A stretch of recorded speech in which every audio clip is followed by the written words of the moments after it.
Casan Fams, kali ini gue akan membahas tentang suatu hal yang menurut gue mungkin banyak yang tidak terpikirkan oleh kita gitu ya. Tapi kali ini gue mau, kalau ancaman terbesar saat ini di Indonesia itu bukan soal perang atau bukan soal krisis ekonomi juga, tapi soal cuaca. Percaya nggak? Kenapa gue bisa bilang gitu? Karena menurut banyak dari kita yang mungkin sedang memikirkan atau bahkan orang-orang sibuk sedang memantau harga kurs dolar, kripto, harga saham, dan lain-lain. Tapi ada satu hal yang diam-diam itu bisa menyebabkan dan sangat mempengaruhi semuanya. Apa itu? Iklim, guys. Perubahan iklim yang benar-benar drastis banget.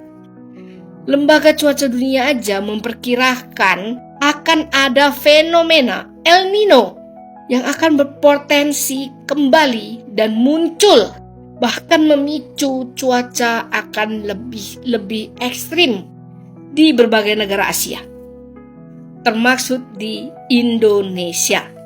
Kenapa ini gue bilang penting? Karena ketika cuaca kita ekstrim atau cuaca kita ini terganggu, bahkan itu sangat berpengaruh ke 4 hal menurut gue, atau yang sudah gue riset sebelumnya. 4 hal ini sangat berpengaruh karena adanya iklim yang ekstrim ini. Yang pertama, panen bisa gagal. Karena cuaca yang ekstrim ini, semua yang dari hasil panen itu pasti akan kering dan bisa merusak dengan cuaca yang ekstrim sekarang ini. Yang kedua, dengan hal yang adanya yang pertama tadi, itu membuat harga pangan sangat naik drastis. Ya pasti otomatis mahal, karena kesulitan dengan bahan-bahan yang sudah mereka tanam dan sebagainya, itu pasti akan sulit untuk diekspor ataupun impor.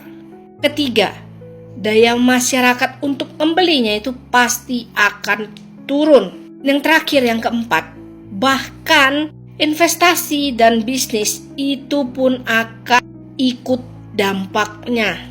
Masalahnya terkadang orang baru sadar saat harga cabai itu naik, harga beras naik, harga telur naik, atau harga pokok semuanya itu mulai melonjak, guys. Dan yang terakhir, pembelajaran pentingnya itu adalah di mana dunia itu tidak berubah karena satu berita besar.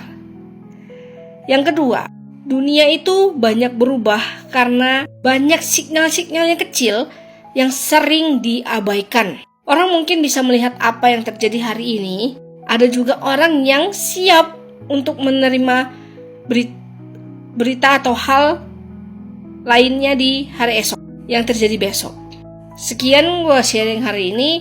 Jangan lupa follow, like, komen, dan subscribe TikTok gue. See you guys di next content. Bye-bye.